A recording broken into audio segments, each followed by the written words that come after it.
Hello लोगोफोर, good care morning. आंनि मुङा अमृत बसुमतारी, नोंथांखौ बड' टिभि चेनेलाव बरायबाय। लोगोफोर, आं आसा खालामोदि नोंथांमोनहा बयबो मोजां दं होनना। लोगोफोर, आं दिनै नोंथांमोननि सिगाङाव हेल्थजों सोमोन्दो थानाय मोनसे मोजां प्रडाक्ट लानानै फैदों लोगोफोर, बडी केयारनि। आरो बे प्रडाक्टआ जोबोद इफेक्टिभ प्रडाक्ट लोगोफोर, आरो इउजफुल प्रडाक्ट लोगोफोर। बयबो इउज खालामनो हागोन। आरो मानो होनना बुङोब्ला बयनिबो थाखाय माने बे प्रडाक्टआ इउज जानाय लोगोफोर। बे माने बयनिबो न'खराव थायोब्ला बे प्रडाक्टआ मोजां लोगोफोर।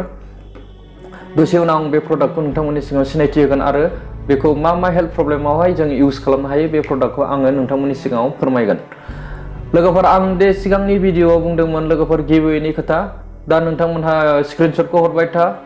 नोंथांमोन बे आगस्ट दाननि गेजेरावहाय माने दान मोनसेनि गिभअवे होनाय जादों। दान मोनसेयाव माने 3 सुबुङा उइनार जागोन। आरो उइनारनि रिजाल्टखौहाय सेप्तेम्बर 1 तारिखआवहाय माने डिक्लेयार खालामनाय जागोन लोगोफोर। दा बेनिखायनो नोंथांमोनहा हागौ माने स्क्रिनशट हरदो लोगोफोर। आरो लोगोसे चेनेलखौ लाइक, शेयार, कमेन्ट खालाम नोंथांमोन।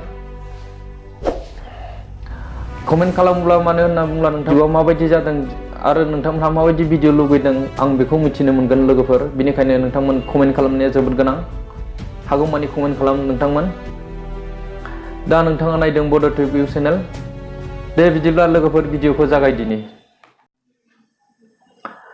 लोगोफोर, आं दिनै नोंथांमोननि सिगाङाव जे प्रडाक्टनि खोथा रायलायदों, दा बे प्रडाक्टआ जाहैबाय लोगोफोर बडी केयारनि अइल अमृत शक्ति लोगोफोर।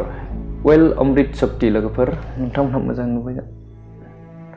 अइल अमृत शक्ति लोगोफोर, एसे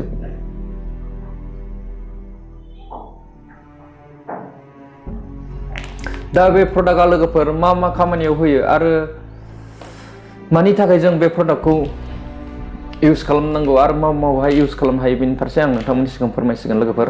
भिडिअखौ आं दिनै गोलाव खालामनाय नङा। आं नेक्स्ट भिडिअआव लोगोफोर बिनि डेम' दिन्थिगोन। जुदि नोंथांमोनहा डेम' नायनो लुगैयोबा कमेन्ट खालामबानो जाबाय। बे प्रडाक्टनि सायाव आं डेम'खौ नेक्स्ट भिडिअ खालामनानै दिन्थिगोन लोगोफोर। मानो होनना बुङोब्ला डेम' प्लास खालामोब्ला भिडिअआ गोलावद्राय जायो। आं बेनिखायनो डेम'खौ नेक्स्ट भिडिअ खालामगोन लोगोफोर।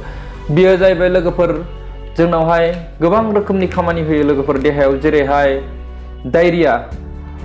डायरिया माने लोगोफोर खिलुनाय जानाय, जायफोरा हजम जानो हाया बेफोर आरोखि बेवहाय। आरो लोगोसे भमिटिं लोगोफोर, गोबानो ओंखारबाय थानाय, बेवहायबो बेखौ इउज खालामनो हागोन। आरो लोगोसे नजिया लोगोफोर, जेरावहाय जोङो भमिटिं जायो बा डायरिया जानायनि उनावहाय जोङो नजिया माने लोगोफोर जोङो जानाय बेसादफोरखौ मोनामजानो हाया। जोङो जोंनि माने बे गन्थंआव थानाय ग्रान्ड सक्तिया माने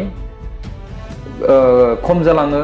बेवहाय माने जोङो मोनामजानो हाया जानाय बेसादफोरखौ बा ओंखामफोरखौ बा ओंख्रिफोरखौ। दा बेवहायबो जोङो बाहायनो हागोन लोगोफोर बे प्रडाक्टखौ। आरो इनडाइजेस्टिभ माने हजम जायै, जेहाय जों जानानै दोगोन खालामनो हाया जोंनि उदैयाव। दा बेवहायबो नोंथाङा बे प्रडाक्टखौ इउज खालामनो हागोन। आरो लोगोसे गेस्ट्रिक लोगोफोर, दा गेस्ट्रिकआथ' बयनावबो जायोआनो होननानै बुंजायो।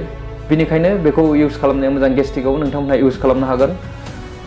आरो लोगोसे उदै सानाय लोगोफोर, उदै सायोना, बेवहायबो नोंथांमोनहा बे प्रडाक्टखौ इउज खालामनो हागोन लोगोफोर।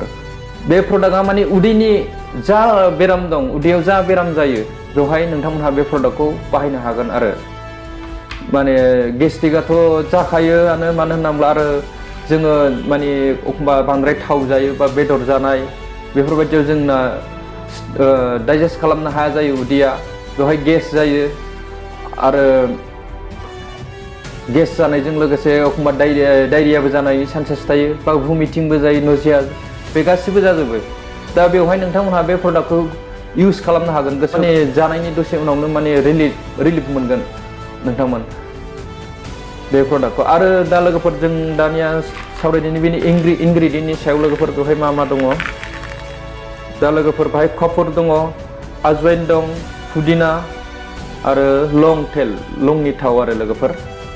कपुरा लोगोफोर माने जोंनि उदैनि बे मा होनो टेम्पारेचारखौ बियो थि लाखियो लोगोफोर आरो पुदिनाया माने उदैखौ गुसु खालामो लोगोफोर दा बेबायदिनो आजवाइन लंनि थाव नोंथांमोनहा बेफोरखौ मिथिखाजोबो जानो हागौ मा मा खामानि होयो बे बुस्थुफ्रा आरो दा बेवहाय बे मोनब्रै इनग्रेडियेन्ट दं आरो लोगोफोर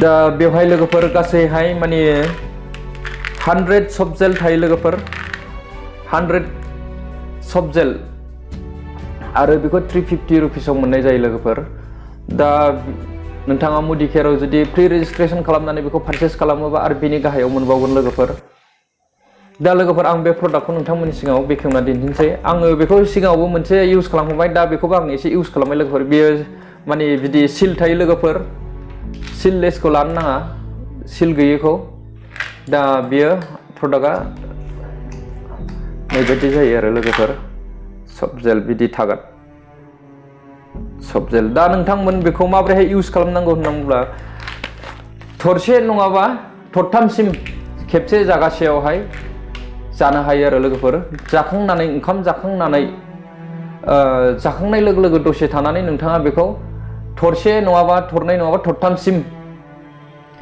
डाइरेक्ट इउज जानो हायो लोगोफोर दैजों लोगोसे आरो लोगोफोर बेखौ जुदि बे केपसुलखौ जुदि नोंथाङा जायोब्ला बेखौ माने दै गुदुं लोंनो नाङा गरम जायो दै गुदुं लोङोबा माने देहाया बेखौ माने रुम टेम्पारेचार नर्मेल दै गुसुजोंनो लोंनाया मोजां आरोखि लोगोफोर बुहुलावबो माने दै गुदुंजों दालों आरो बियो गोबां खामानियाव होयो लोगोफोर आं बेखौ नेक्स्ट भिडिअआव बै डेम' बानायनायाव डेम'जों लोगोसे फोरमायगोन दा नोंथांमोनखौ आं आसा खालामो बे प्रडाक्टखौ इउज खालामदो दा गेस्ट्रिकफ्राथ' बयनावबो जाखायो दा नोंथांमोनहा भिडिअखौ माबायदि मोनदों मोनाखै दा आरो माबायदि रोखोमनि भिडिअ नायनो लुगैदों बेखौ नोंथांमोनहा कमेन्ट खालामबानो जाबाय आं दा नेक्स्टआव बिनि डेम' दिन्थिगोन आरो गुबुन प्रडाक्टनि डेम' दिन्थिलांबाय थागोन आं लोगोफोर माने आं जेसेबां माने प्रडाक्ट रिभिउ खालामगोन बेनि सायाव माने आंना डेम' थाजोबगोन लोगोफोर मानो होनना बुङोब्ला जोंनि मुदि केयारावहाय डेम' गासिबो जोंना प्रडाक्टआ डेम' दंजोबो आरो लोगोफोर बाहाय माने सिगांनि बायदि आं सिगांनिफ्रायनो नोंथांमोननो खोन्थाबोबाय थादों माने जोंनि मोनफ्रोमबो प्रडाक्टआवहाय माने पार्सनेलि गेरेन्टि थायो मुदि सारनि समीर मुदि सारनि माने नोंथाङा जुदि प्रडाक्टआ मोजां नङाबा बा प्रडाक्टखौ इउज खालामनानै नोंथाङा साबजानाय मोनाखैबा रिटार्न खालामनानै रिफान्ड मोनबोफिनगोन आरो नोंथाङा बेबायदि फेसिलिटि दङ जोंनावहाय आरो लोगोसे बेजों लोगोसे नोंथाङा प्रि रेजिस्ट्रेसन खालामनानै बेखौ पारचेस खालामदो आरो बिनि उनावहाय नोंथाङा बिजनेसबो गोसो दंबा बिजनेसबो मावनो हागोन नोंथांमोनहा लोगोसे गुबुननो बे प्रडाक्टखौ शेयार खालामनानै दा आङो दिनै बेखिनिखौनो होननानै नोंथांमोन भिडिअखौ फोजोबनोसै लोगोफोर चेनेलखौ अननानै साबस्क्राइब लाइक शेयार कमेन्ट खालाम जाहाथे कमेन्ट खालामनानै आं मिथिनो मोनो आंनि भिडिअआ माबायदि जादों बा नोंथांमोनहा माबायदि भिडिअखौ नायनो लुबैदों बेनिखायनो कमेन्ट खालामनाया जोबोर गोनां नोंथांमोन दा आं बेखिनियावनो आंनि भिडिअखौ फोजोबनोसै लोगोफोर बाय टेक केयार